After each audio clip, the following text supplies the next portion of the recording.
Hey guys, welcome back to my YouTube channel. तो आज है रुद्राभिषेक मम्मी पापा का। तो यहाँ पर रुद्राभिषेक की तैयारी हो गई है। पहले ब्लॉग में मैंने आपको तैयारी दिखाई थी। यहाँ पे मम्मी और पापा का मैं गठबंधन कर रही थी, क्योंकि जो है अब बेटियाँ कर सकती हैं। ठकुराइन हमारी आई नहीं थी, हमारी चाची थी, तो चाची शायद उस समय घर चली गई, तो हमको लेट होगा, तब तक लाओ हम ही गठबंधन कर। पंडित जी कहे अरे बेटा कर दो, तो हम यहाँ गठबंधन कर रहे थे। मम्मी पापा बैठे हुए थे, तो गौरी से मैंने बोला थोड़ी देर बाबू, इस टाइम बाबू का सोने का टाइम होता है ना, तो सुबह के टाइम में एक झपकी वाली नींद मारती है, तो इसीलिए मैं वहाँ से चली गई। तो गौरी को दे दी थी कारभार संभालने के लिए। यहाँ पूजन स्टार्ट हो गया है गौरी गणेश का। तो पहले पूजन हो रहा है।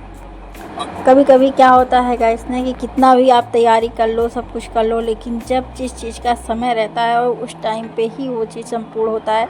पापा हमारे कई बार रुद्राभिषेक की तैयारी किए, कई बार पूजन के लिए इंतज़ार करते, रंग मेहर सब लगा के बैठ के इंतज़ार भी किया गया पंडित जी का, कि अब पंडित जी आने वाले हैं। तब तक पता चलता है कि डिलीवरी हो गई है और पूजन नहीं कर सकते हैं, क्योंकि डिलीवरी के बाद 12 दिन तक फिर पूजा पाठ नहीं होता है।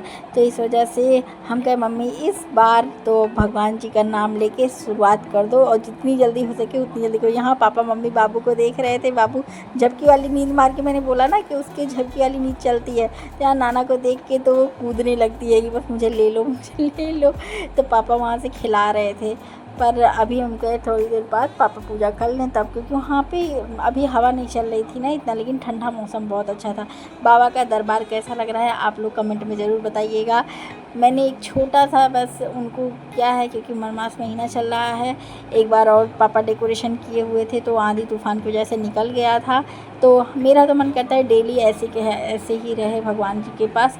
पर क्या है ना कि कभी आंधी, कभी तूफान, कभी ये धूप, कभी कुछ, तो इसकी वजह से गिर जाता है बार बार। ऐसे परमानेंट बनाने के लिए या तो परमानेंट वहाँ पे कीली वगैरह लगाई जाए, पर ऐसा नहीं हो सकता है ना, तो इस वजह से हट जाता है। कोई नहीं ओकेशन, बाकी बाबा के पास तो हमेशा ही लगा रहता है। बाबा का दरबार है, बाबा जो चाहते हैं वही होता है, उनकी मर्ज़ी के सिवा कुछ भी नहीं होता है। हम तो यही जानते हैं कि आप कितना भी सर पटकते रहो किसी भी चीज़ को करने के लिए।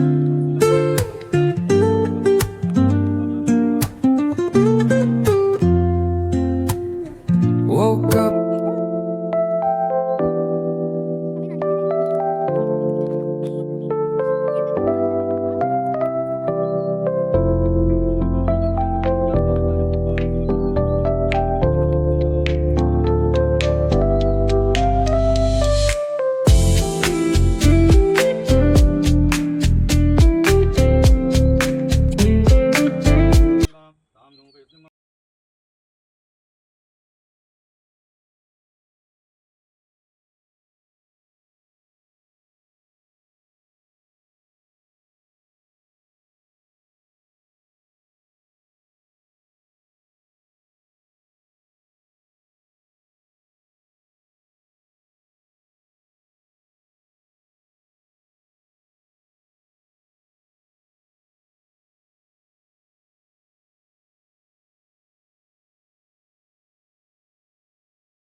सो गाइस, कभी हम विजिट करेंगे तो अपने करड़ बाबा की मंदिर ले चलेंगे। बहुत ही हर साल वो शिवलिंग बढ़ते ही हैं, उन्हीं की शक्ति से यहाँ पे ये शिवलिंग पापा बैठाए थे। उन्होंने माने थे कि हम भोले बाबा का दरबार अपने द्वार पे बैठाएंगे, तो बाबा भोलेनाथ का ये शिवलिंग का स्थापना पापा करवाए थे। यहाँ जब से ये शिवलिंग बैठा है तब से पापा हर सावन में, हर मलमास में भंडारा कराते थे। रुद्राभिषेक कराने के बाद और कथा सुनते थे, हर बार भंडारा करते थे। लेकिन बीच में कुछ समय ऐसा आ गया कि मतलब कि नहीं हो पाया। मम्मी के पैर में दिक्कत होने की वजह से उनको खड़े होने में दिक्कत होती है, तो इसी वजह से पापा खड़े होकर पूजा कर रहे थे।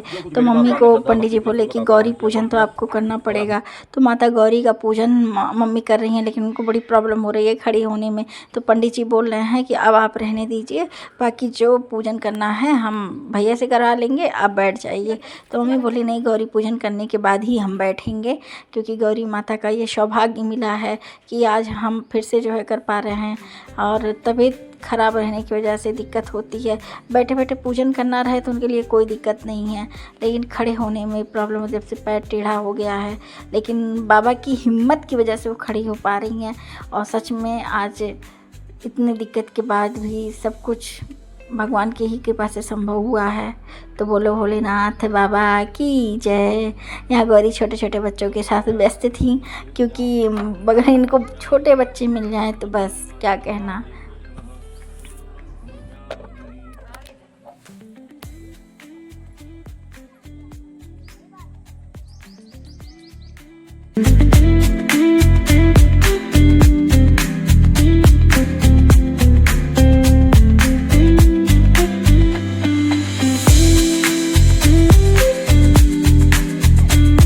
तो गाइस मम्मी माता पार्वती के लिए श्रृंगार का सामान ली थी, साड़ी कपड़ा सब कुछ था, 16 श्रृंगार। और माता पार्वती के लिए कॉटन की साड़ी इस बार ली थी मम्मी, क्योंकि वो बोली कि जब जो मैं पहनती हूँ वही मैं दान करूँगी। तो वही चीज़ की थी। यहाँ पापा भोलेनाथ का पूजन शुरू हो गया है। तो भोलेनाथ का पहले अभिषेक हुआ है पंचामृत से, फिर उनका जो है उनको वस्त्र अर्पण कर रहे हैं, फिर उनका पूजन के बाद फिर रुद्राभिषेक स्टार्ट होगा। तो कहीं कहीं क्या होता है गाइस कि हम लोग के यहाँ क्या होता है, पंडित जी पूजन के बाद चाय पानी फलाहार जो भी होता है करा के तब पूजन स्टार्ट करवाते हैं। लेकिन यहाँ ऐसा नहीं है, यहाँ एक बार बैठ गए पूजन में तो रुद्राभिषेक होने के बाद ही उठना है, मतलब यहाँ का नियम है। तो मम्मी पापा की कड़ी तपस्या है कि मम्मी भी कुछ नहीं पी हैं ना पापा कुछ पिए हैं। और अभी समय क्या है 9:30 से ऊपर हो रहा है, कि जितना जो टाइम पंडित जी बोले रहते हैं एक्चुअली वो टाइम कभी कभार नहीं हो पाता है, उससे आगे पीछे हो जाता है। आगे तो मुश्किल है होना और बाद में पहले हो जाता है। हम लोग 6 बजे से वेट कर रहे हैं सारी तैयारी करने के बाद, पर इस समय ऐसा होता है ना कि पंडित जी स्वयं खुद ही नहीं खाली हैं। आए दिन रुद्राभिषेक हो रहा है, कथा हो रहा है, भंडारा हो रहा है, तो पंडित जी की भी इसमें गलती नहीं है। उन्होंने सोचा था कि हम 9 बजे तक फ्री हो जाएंगे, पर पंडित जी टाइम ही नहीं निकाल पाए। भाई पूजन होते समय तो सामने वाला का भी देखना पड़ता है ना, किस स्पीड में सामने वाला कर रहा है पूजा। और यहाँ 108 पत्ते पे राम नाम लिखा हुआ था। नेक्स्ट ब्लॉग में आप लोग देखे ही होंगे, हम सब लोग मिल के लिखे हुए थे। तो सोचो इतनी देर तक खड़े होके पापा को पूजा भी किए, साथ में 108 बार यहाँ कीर्तन भी हो रहा था साथ में, और नाम जब भी साथ में चल रहा था। अभी मैं आपको सुनाती हूँ।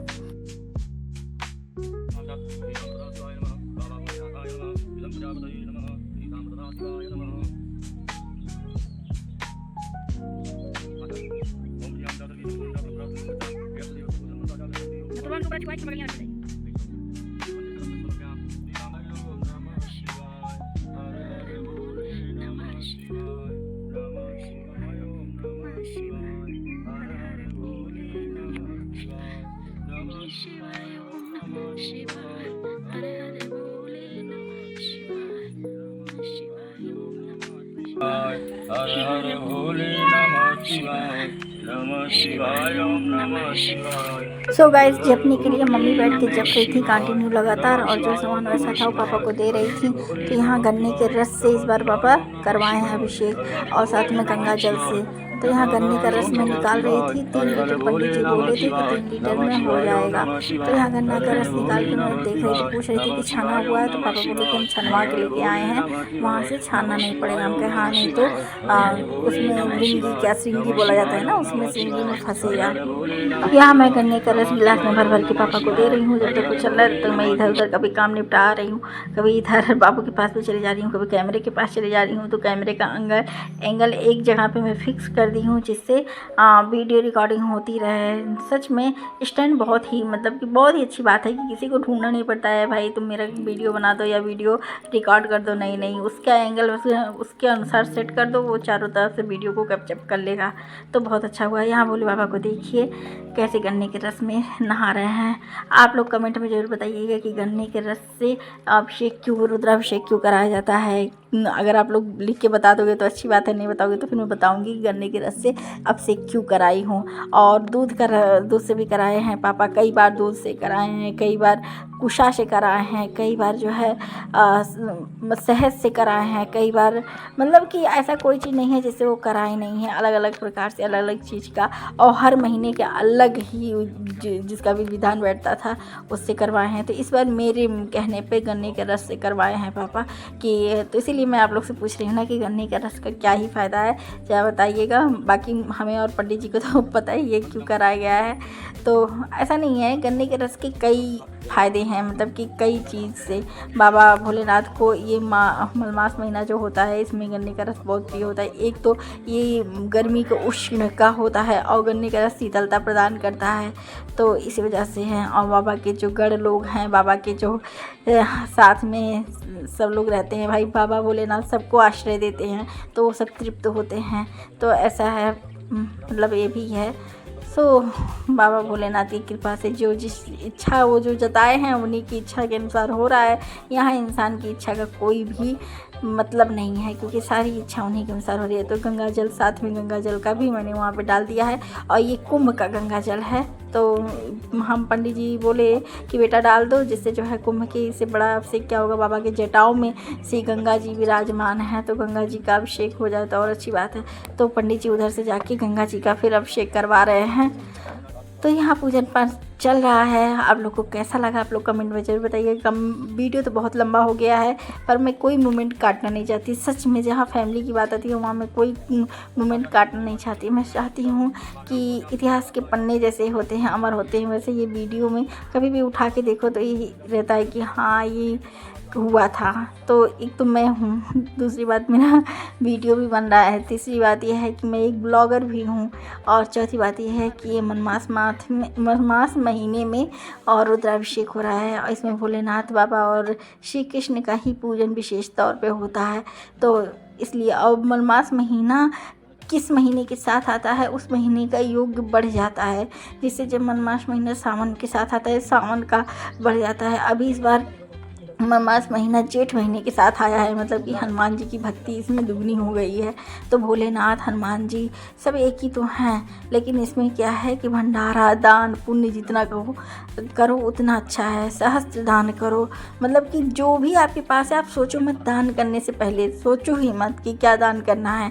गरीब दुखिया कोई दिखे उनको पानी पिला दो, उनको पानी दान कर दो, उनके हाथ में कुछ रख दो कि भैया आप खा लेना पी लेना, क्योंकि ये मौसम सूर्य की नज़दीकी और नीचे आ गई है, जिस वजह से गर्मी और बढ़ गई है। और आने वाले समय में नाम जप करते रहिए भाई। देखो नाम तो जप करते रहो, दुख सुख तो जीवन का एक पहिया है, वो तो आना जाना। सो गाइस यहाँ पे हवन शुरू हो गया है, तो पापा मम्मी हवन कर रहे हैं। चलिए फिर बने रहिए ब्लॉग में।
यहाँ मम्मी हम सबका पैर छुई हैं दक्षिणा दे दे के। गौरी, हम, किट्टी और 2 बच्चे और थे, हम सबका पैर छुई हैं दक्षिणा दे के। कहीं वैसे पैर नहीं छूना चाहिए। और पंडित जी का भी पैर छुए हैं मम्मी पापा यहाँ पे। फिर अभी खाना खिलाने के बाद भी पैर छुएंगे।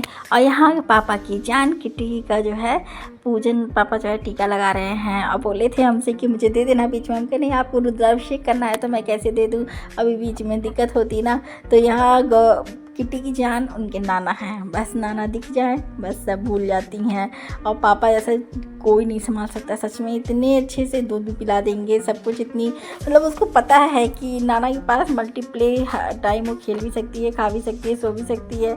यहाँ मम्मी, दादी और बाबा सबका पैर छू रही थी सबका। और बाबा प्रसाद दे रहे थे, चरणामृत सबको दे रहे थे हाथ में। हम कहे यहीं मंदिर पे ही सब लोग प्रसाद खा लो और जो प्रसाद लेके जाना है फिर लेके चले जाना है। लेकिन मंदिर पे ही, दादी भी बोली कि यहीं मंदिर पे ही सब लोग खा के तब उठते हैं, क्योंकि मंदिर पे पूजन हुआ है तो बाबा के पास ही बाबा का प्रसाद खा लेते हैं।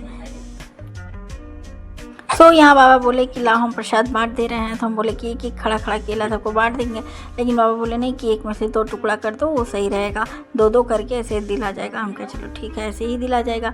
तो एक केले में 2 टुकड़ा करके दे दिए उनको। बाबा बांट रहे थे, बाबा सारा प्रसाद बांट दिए थे। हम यहाँ पे सब बिटोरने में लगे हुए थे। तो पापा का अंगूठा था क्योंकि गठबंधन खोल दिए थे अब। तो यहाँ मम्मी का चद्दर, ये मम्मी की शादी का चद्दर है, तो मम्मी का चद्दर फोल्ड कर दी हूँ। और यहाँ सब लोग आपस में थोड़ी देर बैठ के, अच्छा लग रहा था। जब पूजन हो गया है ना उसके बाद हवा भी चलने लगी थी ठंडी ठंडी और मस्त लग रहा था, मतलब मन कर रहा था यहाँ से हटे ही ना। तो यहाँ पे पंडित जी से मैंने बोला कि पंडित जी आप देख लीजिए जो भी चढ़ाया गया है ले लीजिए, बाकी सब तो गोसाई जी को दिया जाएगा।